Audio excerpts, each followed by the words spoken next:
අයිබෝවන් උන්නිති රස කෑමක් අරගෙන ආවා. ඔයාට ප්ලේන් ටියක් බොන්න වගේම බත් එක්ක කන්න මේක හරිම රසයි. ඉතින් ගොඩක් සැරට කන්න ආසයට මේක ගොඩක් ආස වෙයි. ඉතින් මම නම් ප්ලේන් ටියක් බොද්දිත් මේක කෑවා. හරිම රසට තිබ්බ බත් එක්ක කන්නත් පුළුවන්.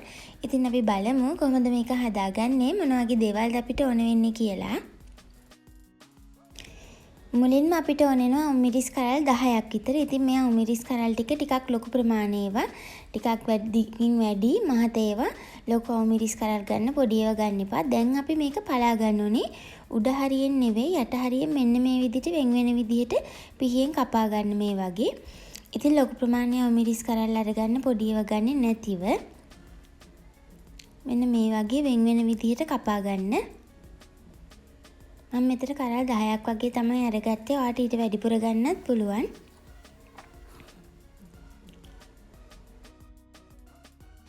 මිරිස් ටික ඔක්කොම කපා ගත්තට පස්සේ පොඩි බෝල් එකක් අරගෙන ඒකට වතුර කෝප්ප එකක් වගේ දාගන්න. දැන් ඒකට ලුණු කුඩු තේ හැඳි 1යි කාලක් දාගන්න. ඊළඟට ගම්බිරිස් කුඩු තේ හැඳි කාලකුත් දාගන්න.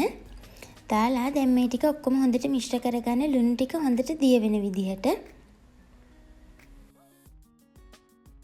ලුණු ටික හොඳින් දිය වුණාට පස්සේ අපි මේකට කපාගත්ත මිරිස් ටික දැන් දාගමු.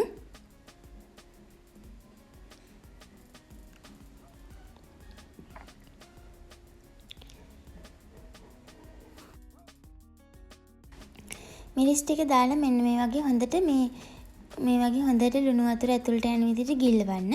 ඔන්න අපිට දැන් මේකට තව දෙයක් එකතු කරන්න තියෙනවා. අපි ඒකත් එකතු කරගමු. අපිට ඕන වෙනවා මෙන්න මේ වගේ ප්‍රමාණයේ ගොරක කෑලි දෙකක් හොඳට සෝදලා මං අරගත්තා. දැන් අපි මේක ගොඩාක් චූටි වෙන්න කපා ගන්න ඕනේ පොඩියට.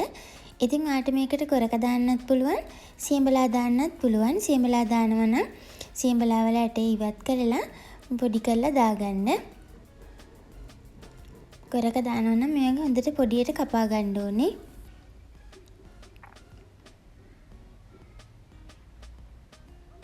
මෙන්න මේ වගේ කපා ගත්තට පස්සේ මිරිස් එකට දාගන්න.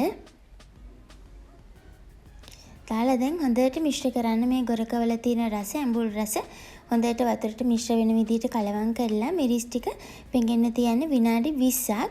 හොඳට මේ රසවල ටික ඔක්කොම මිරිස් වලට උරා ගන්න ඕනේ. ඒ නිසා විනාඩි 20ක් තියලා තියන්න. ඒ 20 අතරතුරේදී මෙන්න මේ වගේ විඩින් විඩේ හැන්දෙන් තද කරන ගමන් වතුර ගිල්ලලා ගන්න ඕනේ. ඔන්න අපි ඒක තියලා අපිට අවශ්‍ය බැටර් එක හදාගමු. පාන් පිටි කෝප්ප එකක් මං අරගත්තා. ඊළඟට ඒකට ගම්බිරිස් කුඩු තේ හැඳි භාගයකුයි ලුණු කුඩු දාගන්නවා මං තේ හැඳි කාලක් වගේ. ගොඩක් දාන්න එපා. ඊළඟට මේ තියෙන සූදුරු මේස හැඳි එකක් වගේ මං අරගත්තා. සෝදලා වියලා ගත්ත සූදුරු තමයි ගත්තේ. දැන් මේ ටික ඔක්කොම හොඳට මිශ්‍ර කරගන්න. හොඳින් මිශ්‍ර කරගත්තට පස්සේ ඇල්ලතුර ටිකෙන් ටික දාලා අපි මේක බැටර් එකක් හදාගන්න ඕනේ. ගොඩාක් ඝනයටත් බෑ. මේක ගොඩාක් දියාරුවට හදාගෙනත් බෑ. හරි ගානට හදාගන්න ඕනේ.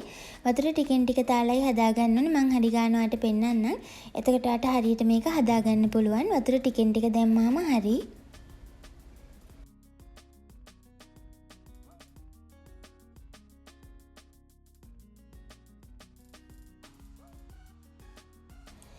ඔන්න මං හදාගෙන ඉවරයි. වතුර මිශ්‍ර කරගෙන ඉවරයි. මෙන්න මේ පදමට තමයි තියෙන්නේ. ඔයාට පේන ඇති. ගොඩාක් දියාරුත් නැහැ, ඝන ගතියකුත් තියෙනවා. මේ වගේ හැන්දට අරන් වක් කරද්දි මෙන්න මේ වගේ කැඩි කැඩි වැටෙන්න ඕනේ. මේ ගානට හදාගන්න. ගොඩක් දියාරු කරගන්න එපා. හොඳින් බලාගන්න. ගොඩාක් දියාරුනොත් මේක මිරිස් එකේ තැවරෙන්නේ නැතිව යනවා. ඒ නිසා හරි ගානට හදාගන්න. ඉතින් මේක බදිද්දිත් අපි හරි විදියට බැද ගන්න ඕනේ. නැත්නම් මේක හරි රසට අපිට ගන්න බැරි වෙනවා. දැන් මිරිස් කරල් එකින් එක අරගෙන මේ විදිහට හොඳට බැටර් එකේ ගිල්ල ගන්න. බැටර් එක තවරුවට පස්සේ බැටර් එක බේරන්න එපා. එහෙමම අරගෙන තෙලට දාගන්න ඕනේ. හොඳට බැටර් එක මේ වගේ තවරපු ගමන්ම අරගෙන තෙලට දාගන්න.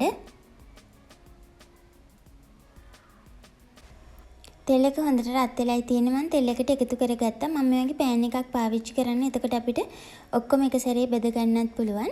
ඉතින් ගින්දර ගැන සැලකිලිමත් වෙන්න ඕනේ. ගින්දර ගොඩාක් වැඩි කරන්නේ නැතුව අඩු ගින්දරේ තමයි මේක බෙද ගන්න ඕනේ.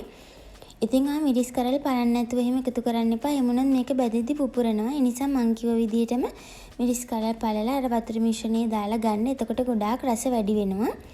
දැන් මෙන්න මේ විදිහට බැටේ එකේ දාන්න. බැටේ එක තවරුවට පස්සේ ඒක වැඩිපුර ටික පෙරෙන් ටික පියදදා ඉන්න එපා. ටක් ගාලා බැටේ එකේ තවරලා එහෙම තෙලට දාගන්න. ඔක්කොම මම දාගත්තා. ඉතින් මේ වගේ පෑන් එක බද්දි අපිට ගොඩක් දාගන්න පුළුවන්. දැන් අඩු ගින්දරේ මේක බෙද ගන්න ඕනේ. දාපු ගමන් කලවම් කරන්න එපා. ටිකක් බෙදුනට පස්සේ අනිත් පැත්ත හරව ගන්න ඕනේ. ඔන්න ටිකක් මෙන්න මේ වගේ පාට වෙන්න බෙදුනට පස්සේ අනිත් පැත්ත හරව ගන්න. ඉතින් ගොඩාක් ගින්දර වැඩි කරන්නේ නැතුව ගින්දර අඩු කරලා තියාගෙන හොඳට මේක ක්‍රිස්පි වෙනකම් පාට වෙනකම් බෙද ගන්න ඕනේ. ලිපෙන් බාන්න ඕනේ කොයි ගානට බෙදුනහමද කියලා මම ඔයාලට හරියටම පෙන්නන්නම්.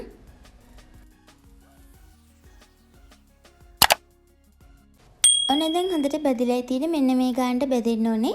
මේ ගානට බෙදුනට පස්සේ තෙල් බේරලා ලිපෙන් අයින් කරගන්න. මෙන්න මේ වගේ තියෙන්නේ මේ පාටට බෙද ගන්න. ගොඩාක් ගින්දර වැඩි කරන්න එපා. එහෙම වුණත් මේ පාටට ආවට ක්‍රිස්පි ගතියට එන එකක් නැහැ. ඒ නිසා අඩු ගින්දරේ බෙද ගන්න. දැන් මේ ටික අපි ලිපෙන් අයින් කරගමු. මේ වගේ බැටර් එක ඉතුරුනොත් ඒ ටික විසික් කරන්න එපා. ඒ ටිකත් තෙලට දාලා අඩු ගින්දරේ බෙදලා ගන්න ක්‍රිස්පි වෙනකන්. ඒවත් රසයි හොඳට බෙදුනට පස්සේ ඉතින් අඩු ගින්දරේ ක්‍රිස්පි වෙනකන් බෙද ගන්න. එතකොට තමයි රස. ඔන්න මේ තියෙන අපි හදාගත්ත රසම රස බයිට් එක. ඉතින් මේක හරි රසයි. මම නම් ප්ලේන්ටි බොද්දිත් කෑවා. හරිම රසට තිබ්බා. ඉතින් මම නම් සැර කන්න කැමති නිසා මම මේකට ගොඩක් ආසයි. ඉතින් බත් එක්කත් ගොඩක් රසයි. ඉතින් අනිවාර්යෙන් හදලා බලන්න රේසි රස රෙසිපි එක. ඉතින් ඔයා කවදාවත් මේ විදිහට හදලා කාලත් නැතුව ඇති කාලා බලන්න. ඉතින් මේක පකෝඩා රෙසිපි එකක්. ඉන්දියාවේ ගොඩක් ජනප්‍රිය කෑමක් මේක පකෝඩා රෙසිපි එකක්.